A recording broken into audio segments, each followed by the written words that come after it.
Now let us see the example based on superposition theorem. You can see here there is a multiple sources. One is current source and one is voltage source. And we need to find the current in this branch. So what we will do is, we will calculate the current in this branch by each sources. When we are calculating the current due to this source, then we will have to neglect this source, okay? And vice versa. So let us first calculate the current in this branch due to this current source. So we will have to neglect this voltage source. And for neglecting the voltage source, we will have to short circuit this voltage source. And for neglecting the current source, we will have to open circuit the current source. Okay, that is the difference.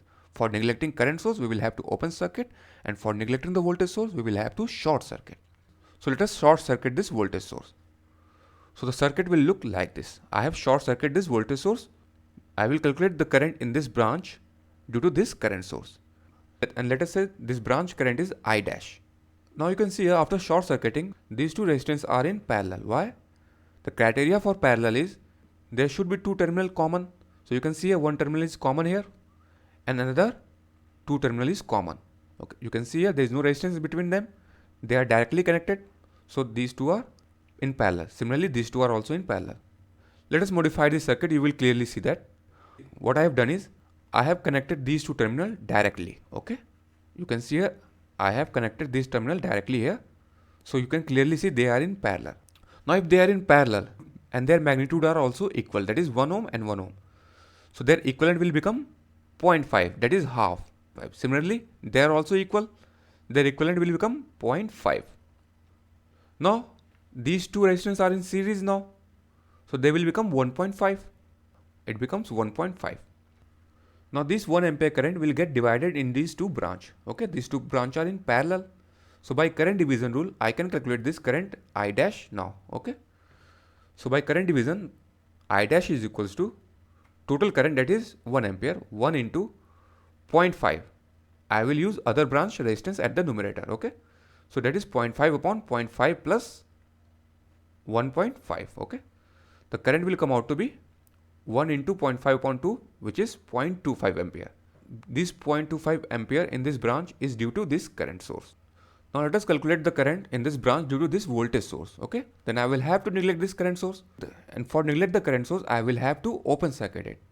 Okay, so it will look like this. I have open circuit this current source.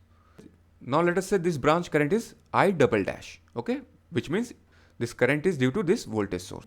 Now this is a typical configuration of Wheatstone bridge. In Wheatstone bridge, what happen is, now let us see standard Wheatstone bridge. Okay, there is a 4 resistance 1, 2, 3, 4. Here is also 4 resistance 1, 2, 3, 4. And there is a 4 node 1, 2, 3, 4. You can see here 1, 2, 3 and 4. And out of 4 node, 2 terminals are connected by a resistance. You can see here 2 terminals are connected by a resistance and other 2 terminals are connected by a voltage source.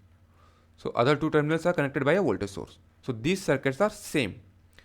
Now condition for balanced Wheatstone bridge is if the product of opposite resistance are equal, that is P into S is equals to R into Q. That is product of opposite branch resistance are equal. That is the condition of balanced Wheatstone bridge. And if the bridge is balanced, then the current in this branch is 0. You can see a product of opposite branch resistance are equal. That is 1 into 1 is equals to 1. Okay.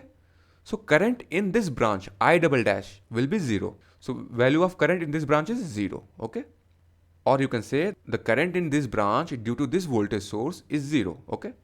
Now the total current in this branch is the current due to all sources, that is I dash plus I double dash, and the value of I dash was 0.25, which was due to the current source, and 0 is due to the voltage source. So the total current in this branch will come out to be 0.25 ampere. Okay. So this is how we use superposition theorem. Okay. We actually superimpose the responses of each sources. Okay.